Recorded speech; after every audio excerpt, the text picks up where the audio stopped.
generalidades de bacteriología. Hemos visto 4 temas de generalidades y hemos dado el examen primer parcial de todo gram positivo, ¿se acuerdan? El segundo parcial es de la segunda parte de bacterias. ¿Qué es lo que hay ahí? Todos los gram negativos. Hemos avanzado ya enterobacterias, bacilos gram negativos no fermentadores. Hoy día vamos a avanzar estos 3, género Haemophilus, Brucella y Gardnerella. La próxima clase vamos a avanzar el tema de Vibrio cólera y Campylobacter. La otra clase, la género Neisseria. Y terminamos con las bacterias que se tiñen con la tinción de Gram. Después tenemos 3 temas de bacterias que no se tiñen con esta tinción de Gram, que son treponema pálido, que produce la sífilis, clamidia y micoplasma, y micobacterias tuberculosis sobre todo. Entonces nos faltarían como 5 temas. Entonces después de esta clase, 5 clases más y damos el segundo parcial, que es terminando ya la parte de bacteriología, ¿ya? Después empezamos ya con los virus, que es el tercer parcial. Todo virus es el tercer parcial. O sea, vamos viendo bien con el avance, estamos cumpliendo el calendario académico, ¿ya? Entonces hoy día vamos a avanzar estos géneros, género Haemophilus, Brucella y Gardnerella vaginalis. El género Haemophilus, ¿ustedes ya han escuchado hablar del género Haemophilus? No. ¿Alguna vez han escuchado hablar Haemophilus influenza, por ejemplo? Sí. ¿Dónde? En la vacuna, cuando la mencionan. Ah, muy bien, se acuerdan. En la vacuna pentavalente, dijimos que la vacuna pentavalente es para 5 enfermedades, ¿no es cierto? ¿Cuáles son? Tétanos, Difteria, tétanos, meningitis, coqueluche, hepatitis B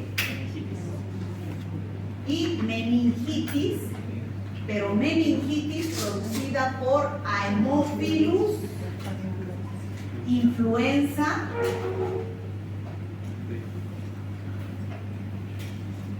serotipo B, porque hay varios serotipos también, pero es exclusivamente para prevenir meningitis por Haemophilus influenza serotipo B, la vacuna pentavalente. Por eso es que ahora vamos a avanzar, además de la meningitis, ¿qué produce esta bacteria de Haemophilus influenza? ¿Ya? No solamente este género Haemophilus tiene la especie influenza, también hay la especie parainfluenza, Haemophilus aegyptus, Haemophilus ducreyi, ¿no? El Haemophilus influenza es el que vamos a describir más ampliamente. ¿Por qué? Por su importancia en la producción de meningitis en los niños, ¿no? De 3 a 5 años, de 3 meses hasta los 5 años. Pero también puede llegar a complicarse con sepsis, neumonías, epiglotitis, osteomelitis, sinusitis, ¿no? Otitis media, varias enfermedades que produce la Haemophilus influenza que vamos a describir a continuación. El Haemophilus parainfluenza también produce infecciones respiratorias, meningitis, endocarditis. ¿Cómo es la transmisión, la epidemiología de la Haemophilus influenza y parainfluenza? Es de humano a humano. Este es el enfermo y este es el susceptible, el sano, ¿no? ¿Dónde está la fuente de infección? En el enfermo. ¿Pero en qué lugar? En las secreciones respiratorias, las gotitas de flujo. Entonces, eliminan al bacilo gram negativo, que es el Haemophilus influenza. ¿Y cuál es la vía de infección? aérea. Aérea. ¿Ya? En esas dos. Haemophilus influenza y Haemophilus parainfluenza, vía aérea. Esa es la epidemiología, el mecanismo de transmisión. Estos otros dos son diferentes. El Haemophilus aegyptus produce conjuntivitis. La conjuntivitis es una infección del ojo, la conjuntiva del ojo. No es por gotitas de fluido, es por ingreso al ojo de la bacteria. Entonces, el ojo va a empezar a tener secreción, se va a enrojecer, ojo rojo, va a aparecer picazón, ¿no? Y el Haemophilus ducreyi es totalmente diferente. es del género Haemophilus, pero produce una infección de transmisión sexual. O sea, nada que ver con esto. Es ITS, infección de transmisión sexual, por sexo, ¿no? Que se llama chancro o chancroide, chancro blando o chancroide, porque también hay chancro duro. El chancro duro es la sífilis, pero este es chancro blando o chancroide producido por el Haemophilus ducreyi. A ver, ¿qué es el chancro blando? Ahí tenemos. Este es el chancro. Estas lesiones que aparecen en los genitales, tanto masculino como femenino, ¿ya? Son como úlceras, pero esas úlceras tienen los bordes bien definidos, levantados. A eso se llama chancro. Y si nosotros sacamos muestra de aquí, del medio de la úlcera, de ese líquido seroso, vamos a encontrar al bacilo gram negativo, que es el Haemophilus ducreyi, ¿ya? Esto es chancro, pero no sé si será chancro blando o chancro duro. O sea, cuando ustedes vean a un paciente así, van a decir es un chancro, pero ¿será chancro duro o chancro blando? ¿Cómo yo sé si es chancro duro o chancro blando? El uno es duro, el otro es blando. El uno duele, el otro no duele. El de la sífilis no duele. Este duele, es doloroso. Bueno, en el examen clínico. Pero ¿qué es lo que me confirma si es chancro blando o chancro duro? O sea, si es Haemophilus ducreyi o si es Treponema pallidus sífilis. ¿Qué tienen que pedir?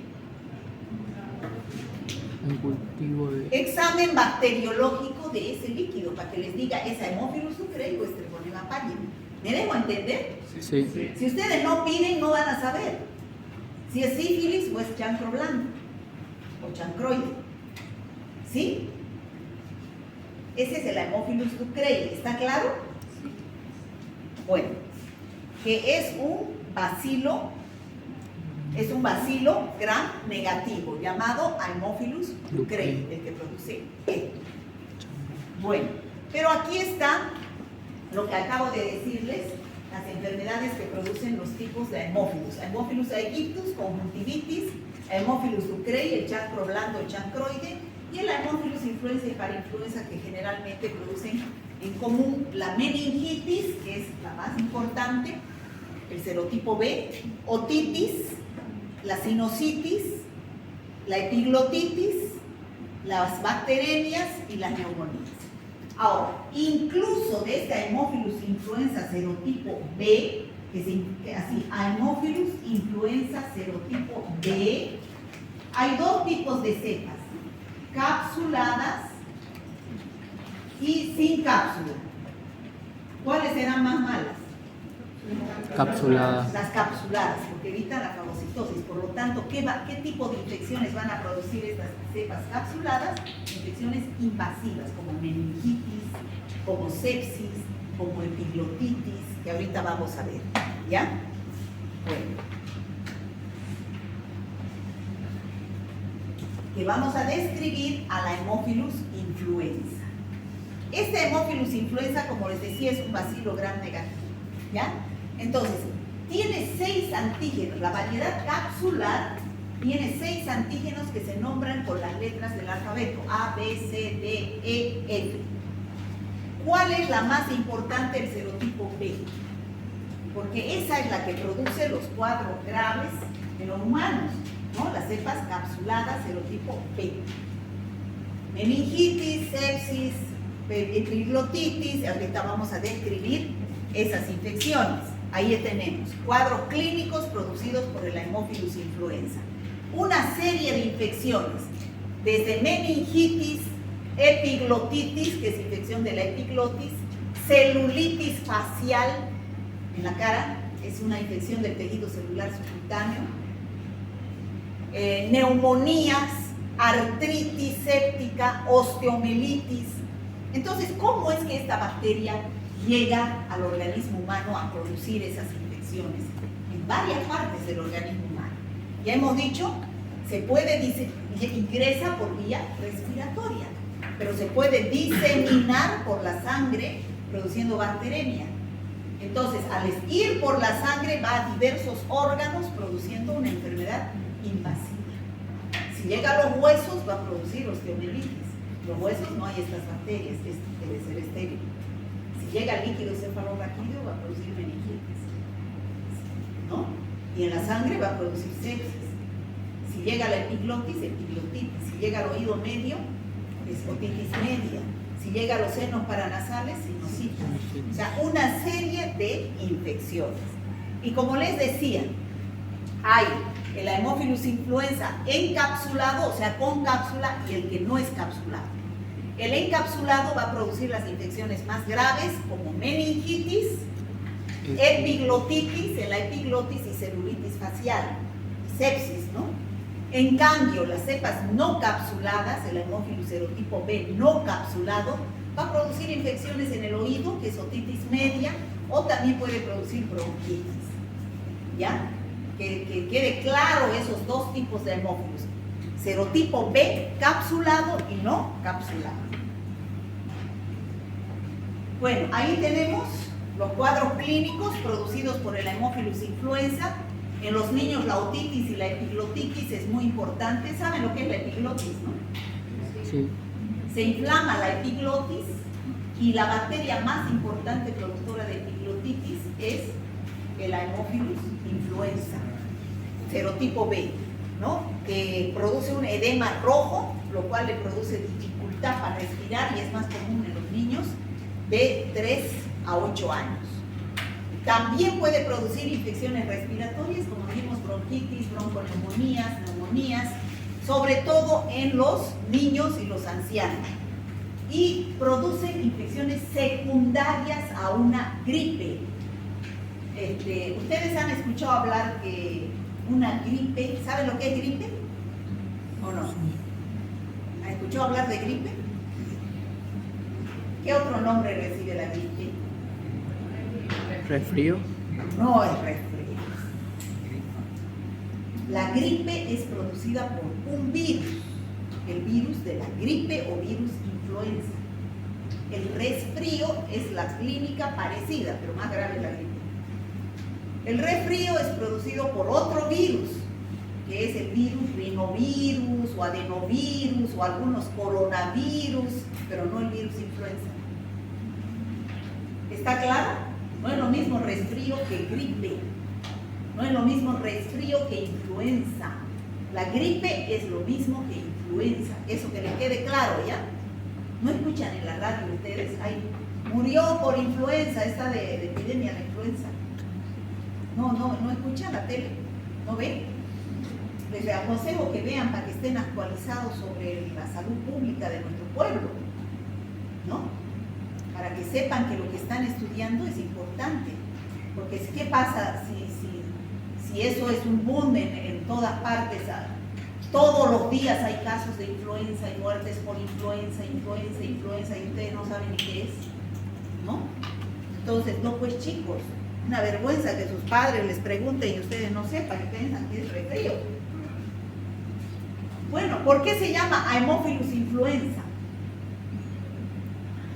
Ayer me dijeron sus compañeros porque produce la influenza, porque han debido escuchar en la tele hay casos de influenza. Pero la influenza produce un virus, que es el virus influenza. Entonces, ¿qué es lo que ocurría? Los libros dicen que los pacientes se enfermaban de influenza. ¿Qué es el influenza? La gripe. Se enfermaban de influenza.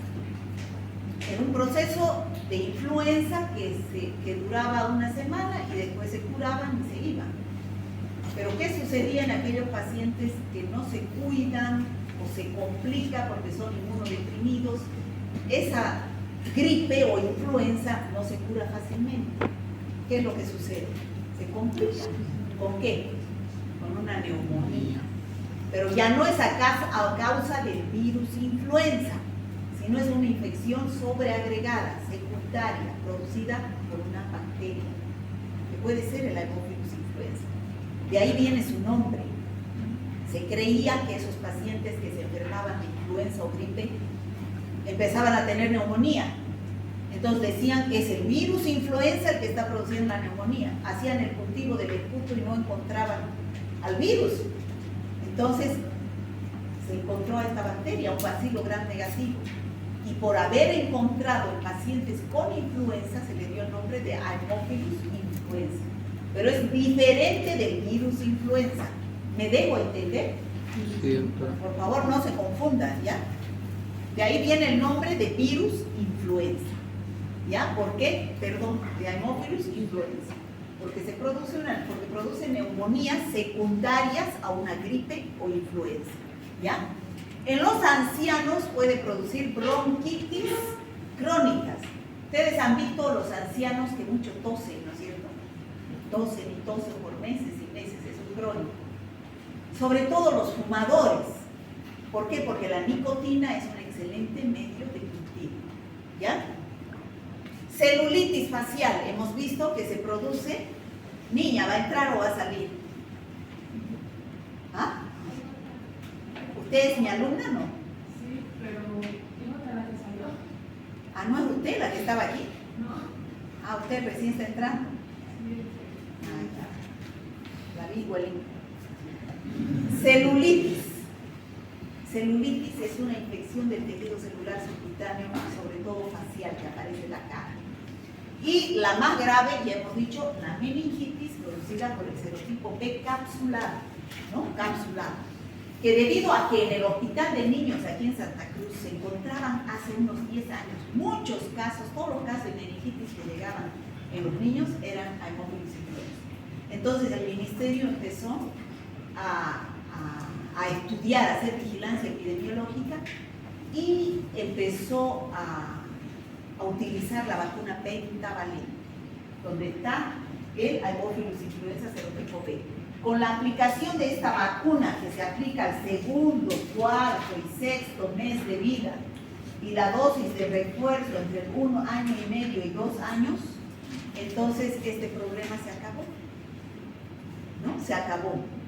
Ya no hubo más. ¿Ya? Entonces, pero no a todos lados llega la vacuna, ¿no? Hay lugares en el campo que no llega la vacuna. Y hay casos aislados de meningitis por Haemophilus influenza serotipo B. ¿Ya? Entonces, esas son las infecciones. Aquí está una torta de las infecciones más frecuentes: meningitis, epiglotitis, neumonía, osteomielitis, artritis, celulitis, bacteritis, ¿no? Esas, siendo la meningitis la mitad de las infecciones en pacientes no vacunados. Bueno, aquí tenemos que la meningitis, bueno, ya saben ustedes cuáles son los signos de una meningitis: rigidez de nuca, cefalea, fiebre, pero además los bebés pueden tener letargo, irritabilidad, y tiene una mortalidad del 3 al 6%. Pero esto aparece en pacientes no vacunados. Otra infección importante de la Haemophilus influenza es la epiglotitis, como les decía. Esa es una epiglotis normal y esta es una epiglotis inflamada, donde se cierra y se produce una ronquera, tos apagada, postración grave y dificultad respiratoria, porque se cierra, no puede respirar el bebé, el niño, ¿no? Entonces se produce ese cuadro. La celulitis, ya dijimos que es una infección del tejido celular subcutáneo, ¿no? A nivel de la cara, o sea, celulitis facial, se llama en las áreas periorbitales, alrededor de la órbita del ojo. Aparece fiebre y se ha aislado. Todas estas infecciones que estamos hablando son el serotipo B, pero con cápsula. Son las infecciones más graves. En cambio, las cepas que no tienen cápsula producen infecciones más leves, como la otitis media, la conjuntivitis, sinusitis aguda o crónica, es infección en los senos paranasales y parafrontales, o bronquitis crónica. Estas infecciones son las más comunes en las cepas que no tienen cápsula. ¿Ya? ¿Hasta ahí vamos bien? Esta es una infección que les decía, la neumonía, que produce esta bacteria. es la segunda causa de neumonía de la comunidad. Ustedes también han escuchado cuando han avanzado neumonía. La primera era el Streptococcus pneumoniae. La segunda es el Haemophilus influenza, ¿no? En pacientes que aparece que han tenido gripe o influenza y se ha complicado con una neumonía bacteriana donde se llenan de flemas, pus, y empieza a botar esa secreción bronquial. La meningitis, ya dijimos, un cuadro importante en pacientes no vacunados, ¿no? La meningitis, los signos y síntomas en un bebé, ya lo saben eso. Bueno, ¿y cuáles son los factores predisponentes para adquirir todas estas infecciones por Haemophilus influenza? La edad. Los niños y los ancianos, las edades extremas de la vida, porque son inmunodeprimidos por causas fisiológicas. Presencia de otros cuadros generales. Cualquier cuadro que produzca inmunodepresión. ¿Un diabético es un inmunodeprimido? Sí. Sí, ¿no? Es un inmunodeprimido. O aquel paciente que tenga alguna infección respiratoria. Ya hemos dicho, una gripe, secundaria a una gripe. La época del año, en invierno es más frecuente estas infecciones donde la fuente de infección son las gotitas respiratorias, las gotitas de fluido. Y la vía de infección es la vía aérea. ¿Por qué en invierno serán más frecuentes las infecciones por Haemophilus influenza, la gripe, el resfrío, el COVID? ¿Por qué? Porque se cierra los ambientes debido al frío. Exactamente, debido al frío, nos hace frío, cerraremos las puertas. Cierre la puerta, frío hace. ¿Y qué pasa si en ese ambiente cerrado hay uno con una de estas infecciones? Tose, habla, canta y deja en el aire. Y entonces, como está cerrado, no hay ventilación, aumenta la carga bacteriana o carga viral si es un virus. Entonces, el que no está enfermo respira mayor cantidad y nuestras defensas no dan, peor si estamos inmunodeprimidos, ¿no? Además, hay otro factor, además de que se cierran los ambientes y se aumenta la carga bacteriana o viral. En la nariz tenemos un epitelio ciliado, ¿no es cierto?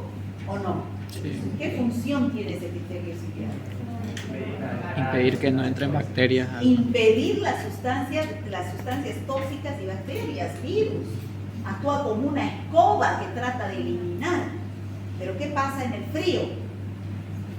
Pierde su funcionalidad, o pierde o disminuye, se seca.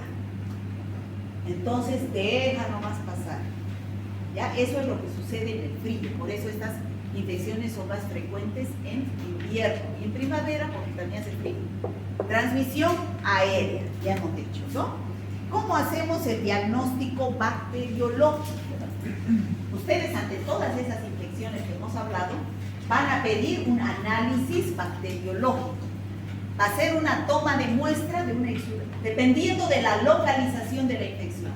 Puede ser un exudado faríngeo, si es faringitis, un exputo, si es neumonía, si es secreción de oído será, o si es otitis será una secreción de oído, si es una celulitis facial se puede formar absceso, se saca el material purulento, si es meningitis líquida cefalorraquídeo, si es sepsis sangre, ¿no? Se hace un examen directo, la tinción, en la tinción de Gram se van a ver bacilos Gram negativos, ¿no? Si es un líquido cefalorraquídeo va a haber predominio de polimorfos nucleares y se va a cultivar en un medio de cultivo que se llama agar chocolate. El agar chocolate se llama así porque tiene color del chocolate, así. Pero ¿qué tiene en su composición este medio? Sangre. Hay dos agares, agar sangre y agar chocolate. El sangre es color rojo y el chocolate es de este color. ¿Ya? Entonces, ambos son hechos con sangre. Pero, ¿cuál es la diferencia? Que en el agar sangre se coloca la sangre al agar cuando está tibiecito, entonces no se destruyen los eritrocitos. En cambio, en el agar chocolate se coloca la sangre cuando el agar está caliente. Y por efecto del calor se destruyen los eritrocitos de la sangre y dejan hemoglobina libre. Y entonces este medio es más rico porque tiene hemoglobina libre. Y el Haemophilus le encantan los factores de la sangre, factores I10 de la. Entonces es por eso que esta bacteria crece en este medio de cultivo. ¿Se entiende? Sí. Tratamiento. ¿Cómo hacemos el tratamiento de todas esas infecciones que produce el Haemophilus influenza de acuerdo al antibiograma? ¿No? Pero generalmente es antibióticos de elección, ampicilina, cloramfenicol. ¿Por qué? Porque atraviesan bien la barrera hematoencefálica. Pero es de acuerdo al resultado del antibiograma. ¿Cómo podemos prevenir estas infecciones? Si son por vía respiratoria, ¿qué tenemos que hacer para prevenir? Bueno, ante un paciente que esté con estas infecciones y las gotitas de flu, que son el barbijo, ¿cierto? Es una barrera de defensa, pero también en los bebés la pentavalente. A los segundo, cuarto y sexto mes de vida y una dosis de refuerzo, ¿no? Eso es la prevención de todas estas infecciones producidas por Haemophilus influenza. Eso sería Haemophilus. ¿Alguna pregunta de Haemophilus influenza, Aegyptus o influenza, o qué es? O Haemophilus Lucrei? ¿No hay? Bueno, este es cortito, Brucela. ¿Han escuchado hablar de la brucelosis? ¿No? Bueno, a partir de hoy día no se van a olvidar de la brucelosis. Entonces, cuando escuchen en la tele hay una epidemia de brucelosis en el campo, en San Julián, por ejemplo, ya saben que había sido una bacteria, ¿ya? Y que produce infecciones en el ganado ovino, vacuno, ¿qué es? Bovino es, ¿no? Bovino, de las cabras, los cerdos, los perros, producida por una bacteria, que si es en las vacas es la Brucella melitensis, la Brucella abortus en las cabras, la Brucella suiza en los cerdos y la Brucella canis en los perros. O sea, si nos viene de los animales, ¿qué será esta infección? Antropozoonosis, ¿no es cierto? ¿Por qué? Porque enferman tanto los animales como el humano, no viene de los animales, ¿no? Es una antropozoonosis. Pero el animal es el primero que se enferma de brucelosis. El primero. Entonces, el animal tiene clínica de brucelosis, no es solamente reservorio. Reservorio es aquel que tiene la bacteria y no se enferma, ¿no? En cambio, el animal sí se enferma de brucelosis. Y la brucelosis en el humano es consecuencia de una brucelosis animal. Por lo tanto, ¿quién es una enfermedad profesional o no? Sí. Igual que la listeriosis, ¿no? ¿Por qué? Porque el anthrax, porque nos viene del animal. Estos animales viven en el campo. Entonces, ¿cómo tenemos? Ustedes saben que para hacer un diagnóstico, ¿cuál es la función de ustedes, chicos? Doctores, ¿cuál es su función? A ver, ¿cuál es su función, chicos? ¿Cuál es su objetivo? ¿Hacer qué? Exactamente, diagnóstico. Ese es su objetivo, hacer un diagnóstico de alguna enfermedad, ¿no es cierto? En este caso, enfermedad por bacterias y virus, que es lo que a mí me corresponde, ¿no? ¿Y cómo yo hago el diagnóstico? ¿En base a qué? A la clínica. Tres pilares fundamentales. Esto no dicen los libros. Esto yo lo aprendo y lo transmito a mis alumnos. Que relaciono la clínica, la epidemiología y el laboratorio, ¿no? A ver, hay enfermedades que tienen más peso en la clínica. Por la clínica yo sé que es una infección. Solamente pido el laboratorio para confirmar. Por el caso de que tienen esta semana, infección urinaria. ¿Quién no va a pensar en una infección urinaria cuando el paciente venga, doctor, Me duele al orinar, orino a cada rato, gotitas con dolor. Tengo ganas a cada rato de ir al baño, me siento y orino gotitas y me duele. ¿Qué van a pensar ustedes? Infección Infección urinaria. urinaria, cistitis o pielonefritis. Cistitis en la vejiga, pielonefritis más grave, más arriba en los riñones. Pielonefritis, ¿no? Entonces la clínica ahí es fundamental. Pero ¿qué tengo que pedir? Tengo que pedir laboratorio, lo cultivo. ¿Para qué? Para confirmar. Para confirmar mi diagnóstico, pero sobre todo ¿para qué? Para saber qué Para bacteria. saber qué tratamiento, qué antibiótico voy a dar, ¿no? ¿A qué es sensible la bacteria que está produciendo la infección urinaria de este paciente? Por ahí yo hago tratamiento químico y es resistente y se vuelve una infección urinaria crónica. Eso es más grave, ¿no?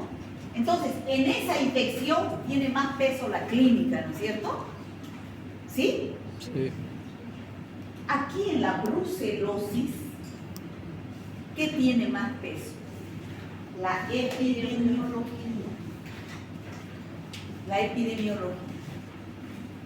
Porque la clínica no es determinante. Es un paciente que tiene una clínica polimorfa, se dice. Muchos síntomas similares con otras enfermedades donde no puedo hacer diagnóstico diferencial. ¿Me dejo entender? Sí. Aparece un paciente con ganglios, dolores musculares, o sea, mialgias, artralgias, fiebre.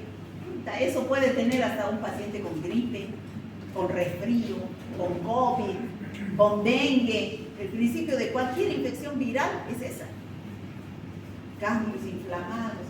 Entonces, ¿qué es lo que yo le tengo que preguntar al paciente para tener idea de qué puede ser? Si trabaja en... Trabaja en el campo, tiene contacto con animales. ¿Sus animales han presentado alguna enfermedad últimamente? Por ejemplo, ¿qué? El macho orquioepididimitis. ¿Qué es eso? A ver, ¿usted me puede decir qué es orquioepididimitis? No le creo. ¿Sabe lo que es la orquitis?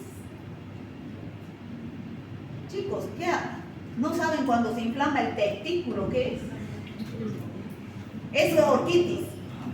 Y epididimitis del epidídimo. ¿Saben dónde está el epidídimo o tampoco saben? Ya. Orquioepididimitis es la inflamación del testículo y epidídimo del macho. Entonces ustedes le preguntan pues eso al paciente. ¿Su animal ha presentado esta enfermedad? Y la hembra, mamitis y aborto. O sea, las mamas están inflamadas y si está preñada va a sufrir abortos a repetición. Entonces, ese es un signo epidemiológico importante. ¿Para qué? Para orientarme a mí como médico a que yo pida el laboratorio para brucelosis. Para brucelosis. ¿Me dejo entender? La clínica no me dice nada. Fíjense qué dice la clínica. Periodo de incubación. El periodo de incubación. Ustedes saben que toda enfermedad, vuelvo a repetir, eso ya he hablado en las primeras clases. Toda enfermedad sucede desde que ingresa la bacteria o el virus al paciente hasta que se manifiesta el primer signo o síntoma. ¿Qué se llama ese periodo? de periodo de incubación. De incubación. Es diferente, ¿no es cierto?, en cada enfermedad. Después ya empiezan, a ver, ¿por dónde ingresa la brucela al paciente? Por 3 vías. Puede ser por vía aérea, en los establos donde está contaminado, donde hay un animal enfermo en los establos, las brucelas están en el ambiente. Va el hombre, respira, ingresa por vía aérea.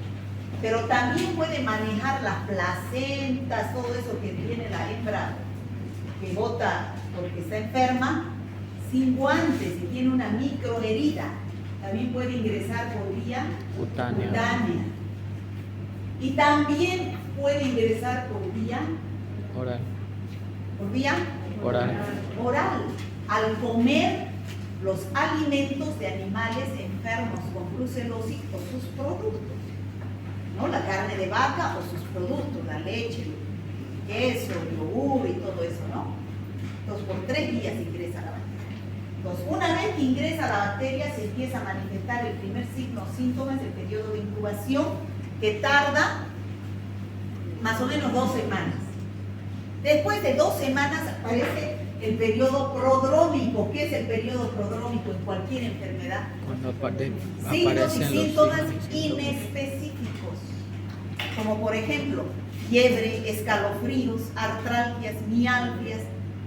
Cualquier enfermedad puede tener esos signos.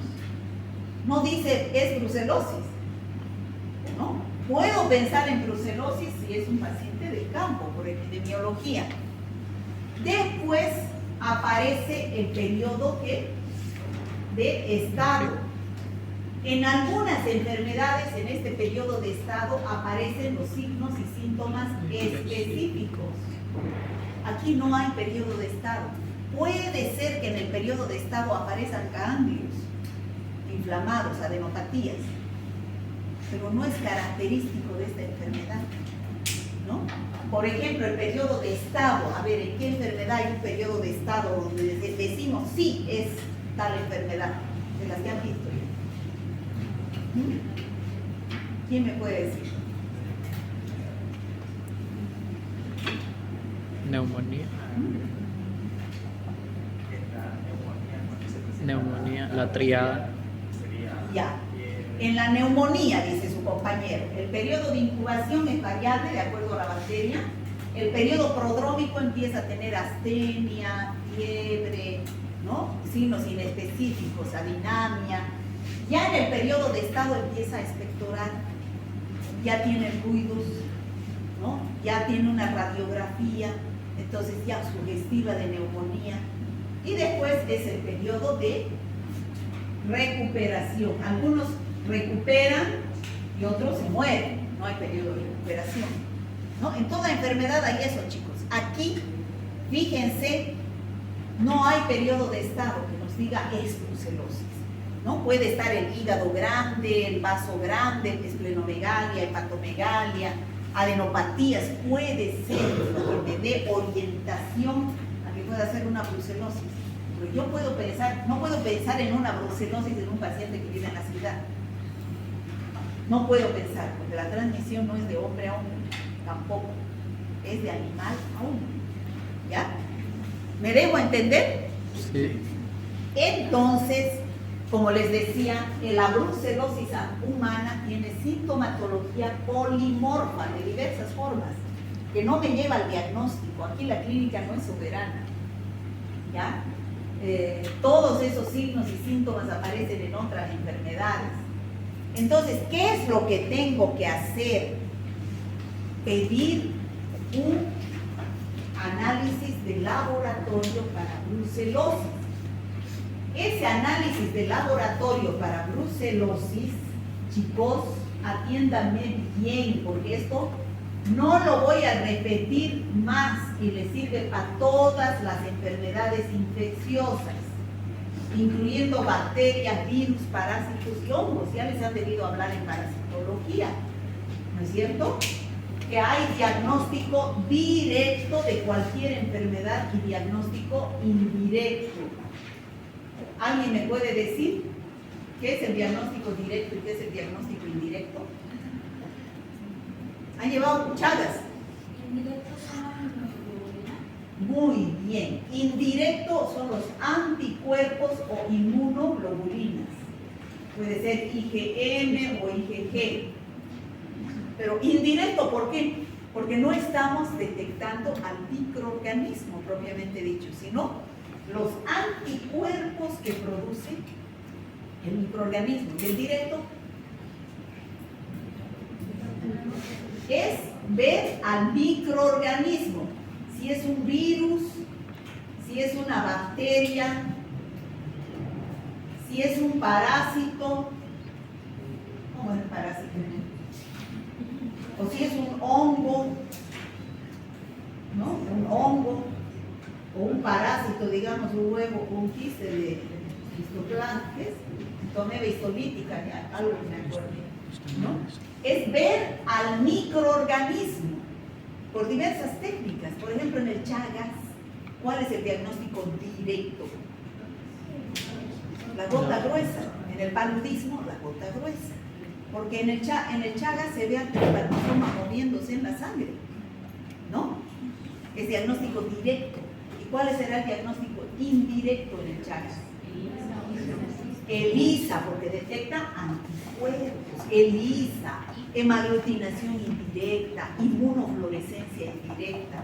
¿En qué muestra se hacen esas pruebas indirectas? ¿En qué muestra? Sangre, pues ¿dónde están los inmunoglobulinas, los anticuerpos, chicos? ¿Ah? Entonces, en sangre, el suero de la sangre. Entonces, ¿qué se llaman también estas pruebas? Serológicas. Por favor, no se olviden, chicos, no se olviden. En cambio, para ver a las bacterias, a los virus, a los hongos, parásitos, como han dicho, en los parásitos hay la gota gruesa. En las bacterias, ¿cuáles por las cuales puedo ver las bacterias?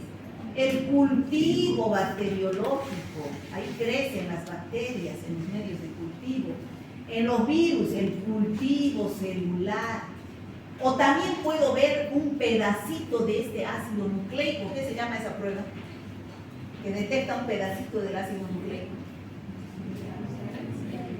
PCR, que está tan de moda, reacción en cadena de la polimerasa. Detecta un pedacito del ácido nucleico de cada microorganismo. Ese es diagnóstico directo. ¿Cuál será mejor?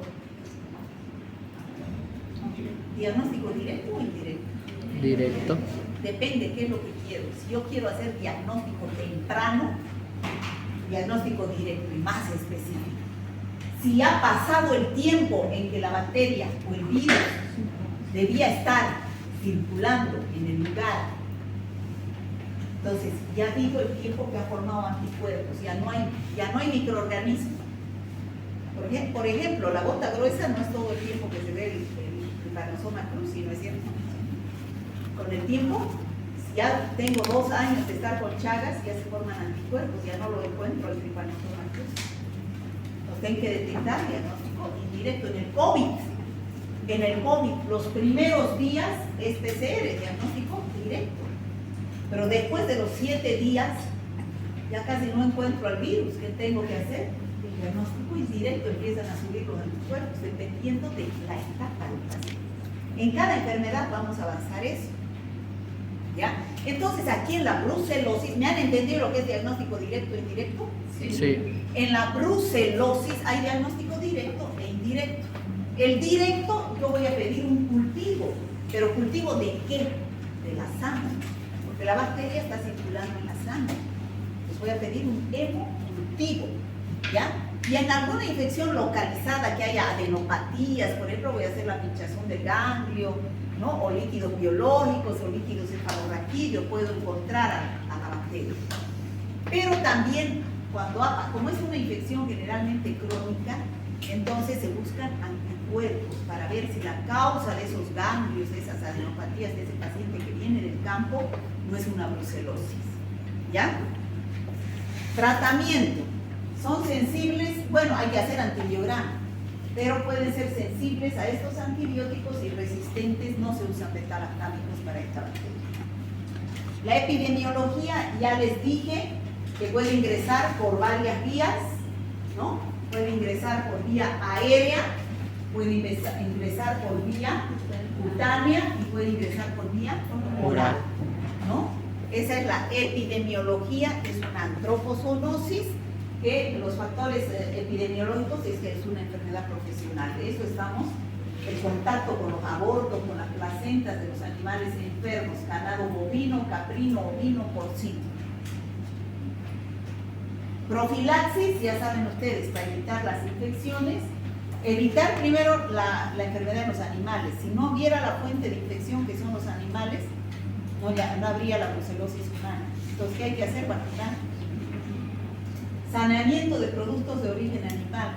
leche pasteurizada o hervida, igual el queso, el yogur, y las vacunas, ¿no? Para los animales. Bueno, hemos terminado Brucela y ahora 2 diapositivas de una bacteria importantísima. ¿Han escuchado hablar de esa? Pero, doctora, solamente hay 3 vías de transmisión para la brucelosis. Sí. No está la vía conjuntival igual. Ah, también puede ser la vía conjuntival, que salpique al ojo, pero la placenta, por ejemplo. La placenta o el producto del aborto que salpique al ojo. Puede ser. 4. También puede ser. 4. Gracias. A ver, chicos. Qué feo este marcador, no me gusta. Garnerela, ¿han escuchado hablar de Garnerela? ¿No? Muy común en las mujeres. Produce secreción vaginal. Líquido que sale por la vagina, anormal. Fétido, de mal olor, de olor a pescado. ¿Ya? Entonces, la enfermedad que produce se llama vaginosis bacteriana. Vaginosis. Generalmente está adicionada a otra bacteria que es el anaerobium mobiluncus, dicen, ¿no? Produciendo ese mal olor. Bueno, es una bacteria, a ver chicos, no es una infección de transmisión sexual siempre. Puede aparecer incluso en niñas y en mujeres que no han tenido relaciones. Pero ¿qué es lo que produce? Algunas mujeres, varias mujeres, tienen como microbiota en pequeña cantidad la Gardnerella vaginalis. Es un bacilito chiquito, gran negativo. Pequeña cantidad que no produce ninguna secreción, ninguna clínica. Pero ¿qué sucede cuando bajan las defensas? Cuando se embaraza, cuando bajan las defensas, esta bacteria prolifera y produce secreción vaginal, no blanca, ahí está mal, esa secreción vaginal blanca es de cándida, eso lo vamos a ver en infecciones genitales. ¿Ya? La secreción es blanca grisácea, media gris, no tan abundante como aquí, mancha el calzón y de feo olor a pescado. Entonces, ¿qué es lo que ustedes tienen que hacer cuando venga una paciente y les diga, doctor, tengo secreción? Pedir un cultivo de secreción vaginal. Secreción vaginal, no cultivo de orina, por si acaso. Esta mañana les he dicho, no es lo mismo una secreción vaginal que una infección urinaria, ¿no? Entonces, yo tengo que hacer diagnóstico. Tengo una paciente, ¿con qué clínica? Vamos a usar esto. Tengo una paciente con clínica de secreción vaginal escasa, maloliente. Entonces, ¿qué tengo que hacer? Ayudarme con el laboratorio. ¿Qué tengo que pedir? Cultivo de secreción vaginal. Entonces, el laboratorio agarra, toma la muestra con un hisopo y ¿qué va a hacer? Va a hacer el examen directo, la tinción de Gram, el cultivo y va a hacer su antibiograma. Ustedes ya saben eso. En el examen directo, los leucocitos van a estar más de 10 por campo, porque hay secreción. Digamos, 20 por campo. Los eritrocitos no importan, ¿no? Siempre hay sangre. Y las células epiteliales en toda secreción vaginal van a estar abundantes. ¿Ya? Ese es el estudio de examen directo. Pero si yo hago una tinción de Gram en una secreción vaginal, yo tengo que buscar ¿qué cosa? Lo que es normal, los bacilos de Doderlein, que son bacilos Gram positivos, ¿se acuerdan? Sí. Lactobacillus acidophilus se llaman también. Porque esos bacilos le dan un pH ácido a la vagina y es buen pronóstico. Una mujer que se hace una tinción de Gram y se observa regular cantidad de bacilos de Doderlein, ese pH está ácido y no deja proliferar ni Gardnerella, ni gonorrea, nada. está protegida. Para eso se hace la admisión de grano en la secreción vaginal. Pero si yo en la secreción vaginal veo células epiteliales, así como estas, tachonadas de bacilos, tachonaditas, no se salga, le va a servir. Ya termino en 2 minutos. Tachonaditas de bacilos, tachonadas, porque les encanta ubicarse en las células. A esas células se llaman células guía o células clave, ¿no?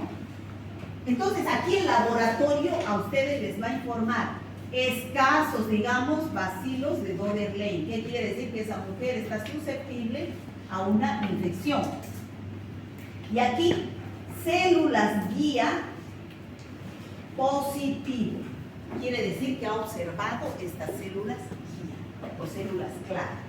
Pero además el laboratorio, antes de hacer el cultivo, tiene que hacer una prueba que se llama prueba de hidróxido de potasio al 10%. ¿En qué significa esa prueba? Que ellas tienen que comprobar el olor a pescado, ¿no? En un tubito con solución fisiológica se toma la muestra con un hisopo y se lo coloca aquí.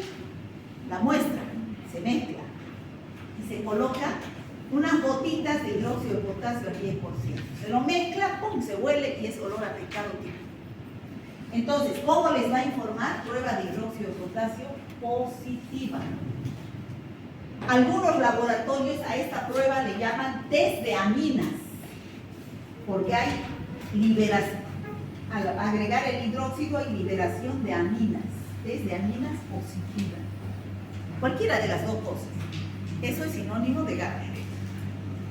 ¿Ya? Y aquí, chicos, en el cultivo va a crecer Gardnerella vaginalis. Bueno, y otra cosa más que ustedes deben saber, cuando vean Gardnerella vaginalis, no pidan laboratorio, que es antibiograma, que no se hace. Hasta hoy, 28 es hoy día, Sí. hasta hoy, 28 de junio, no está estandarizado el antibiograma para Gardnerella vaginalis. ¿Por qué? Porque el antibiótico de elección, aquí les van a poner, antibiótico de elección es el metronidazol o cualquier derivado imidazólico, dividazol, ¿no? Secnidazol, ¿no? Pero el metronidazol en óvulos y en tabletas, las dos cosas por 7 días. Y ese es el tratamiento para Gardnerella. O sea que doctores, cuando vean el laboratorio les informe una Gardnerella, no pidan antibiograma. Directo el tratamiento de elección es metronidazol. ¿Se entiende? Yo muchas veces he estado en el laboratorio, informábamos antibiótico de elección metronidazol y ¿dónde está el antibiograma? ¿Dónde egresó usted? Les pregunto, ¿no? En la Gabriel, me dicen algunos. ¿Qué pasó? Pasaron de noche la clase de bacteriología. Yo eso les digo, no pidan antibiograma cuando es Gardnerella vaginalis. Bueno, hasta hoy, de repente mañana, ya sabe que se hace antibiograma de Gardnerella vaginalis, pero hasta ayer no había, yo lo revisé. ¿Ya? ¿Está claro, chicos? Sí, doctora. Bueno, eso es los 3 géneros, Brucella, Gardnerella y Anopheles.